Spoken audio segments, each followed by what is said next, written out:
Welcome to the Deep Dive. Today we're tackling something that's, well, woven right into our modern lives. Social media. Yeah, and it's really intricate relationship with our mental well-being. Exactly. I mean, think about scrolling through Facebook, Instagram, catching trends on TikTok, even networking on LinkedIn. These platforms are just constantly there. And our goal in this deep dive really is to move past the surface stuff. We want to really, dissect both how it can support our mental health, but also the potential pitfalls. Right. And maybe offer some practical insights for, handling this digital space in a way that helps our well-being. Precisely. And just to show how huge this is, think about this. Over 4 billion people around the world use social media actively. Wow. Yeah, that's more than half the planet. It just highlights the massive scale of this digital world we're all navigating. It really does. And it's a world with, well, fertile ground, but also some hidden dangers, you could say. A double-edged sword, for sure. Yeah. Social media gives us amazing tools, but it also carries inherent risks for our mental balance. Okay, so let's start by digging into how these platforms can actually be positive for our mental health. It's not all bad news. Absolutely not.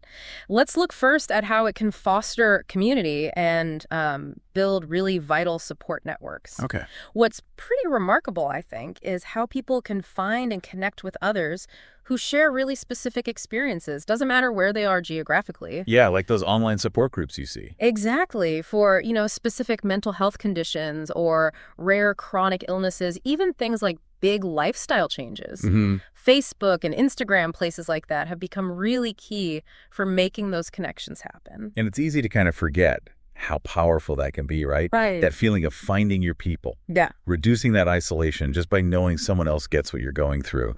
There's a real strength in that shared experience. Yeah. Almost a kind of collective resilience. Precisely. That validation, knowing you're not alone, it can be a huge buffer against feeling isolated. Okay, so community is one big plus. What else? Well, shifting focus a bit, there's another big positive. The way social media has really boosted awareness and education around mental health itself. Oh, that's undeniable. Yeah.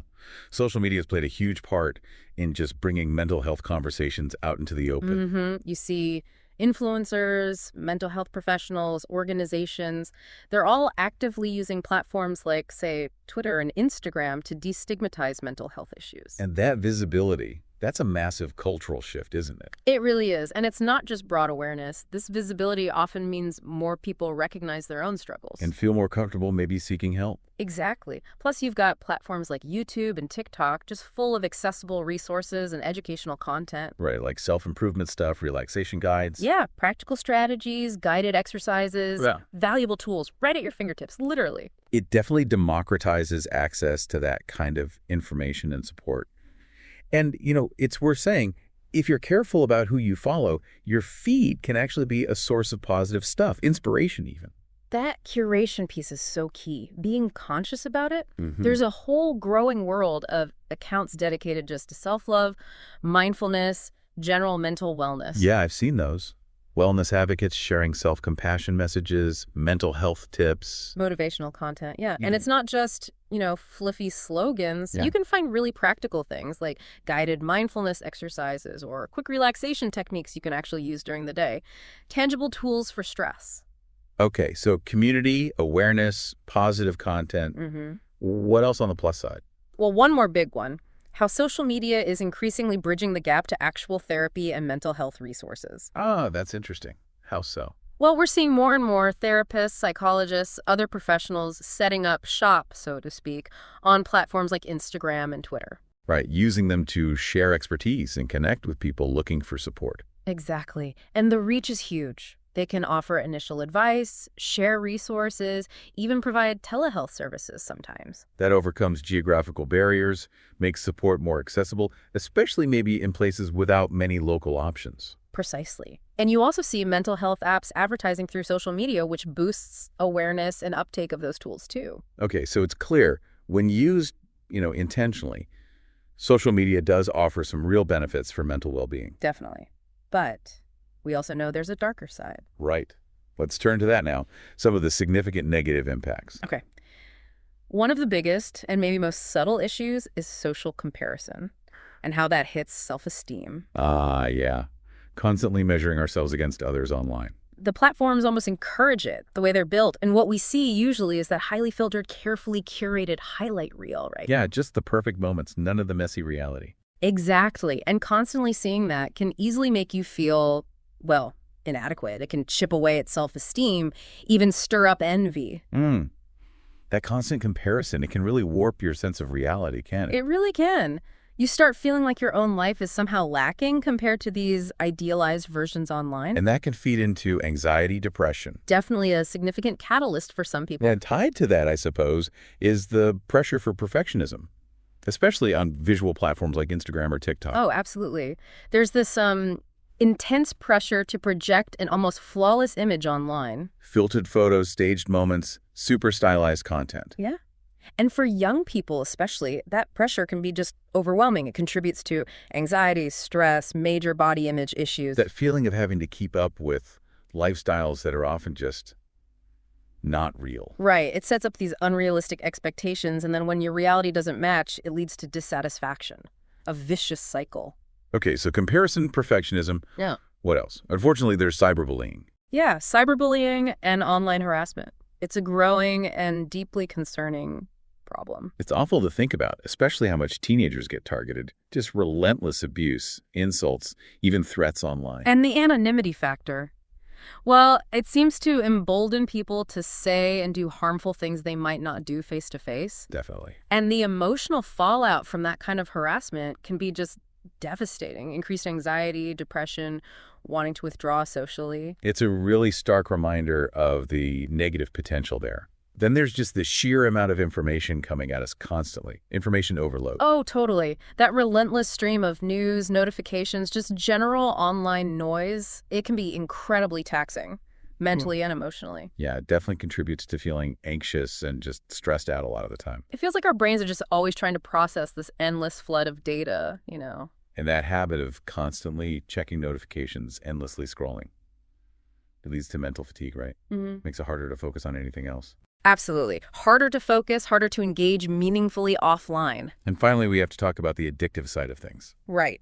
The platforms are often designed specifically for engagement. They want to keep you there. Those algorithms, the features, they can be incredibly habit-forming. And the paradox is spending too much time connecting online can actually lead to more social isolation in the real world. Reducing those crucial face-to-face interactions that we know are so important for mental health. Exactly.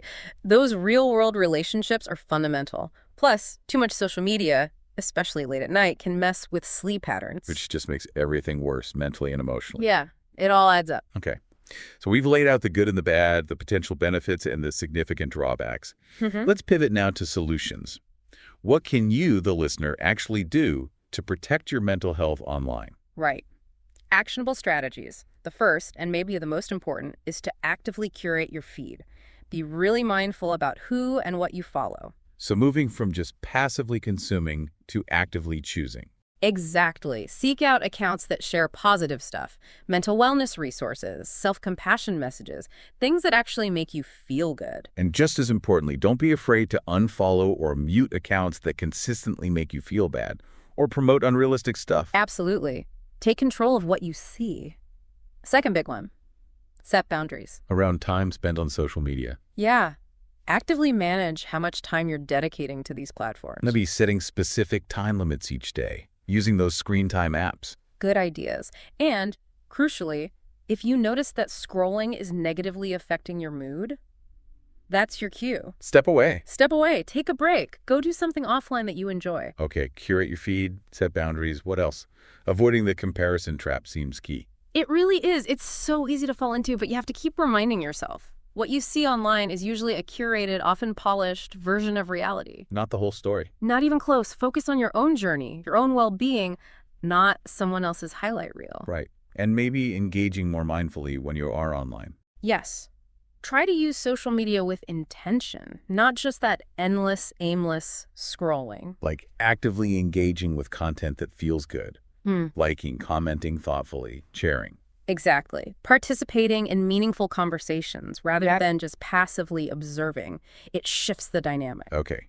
Curate boundaries, avoid comparison, engage mindfully. Yeah. Anything else? One last crucial point. please, seek support when you need it. If you're feeling overwhelmed by it all or struggling with how social media is impacting you. Don't go it alone. Reach out, talk to friends, family, maybe consider professional therapy, look for online mental health resources. There are options. You're not alone in feeling this way. Absolutely not. There are people who care and resources available. Okay, so as we wrap up this deep dive, it seems pretty clear. Social media is a powerful tool. With both, real benefits and significant challenges for our mental health. And the key really is how we interact with it, the intention we bring. Exactly. If we use it mindfully, intentionally, we can harness its power for connection, learning, growth. While actively minimizing those risks we talked about. Which leads to maybe the final thought we want to leave you with. Yeah.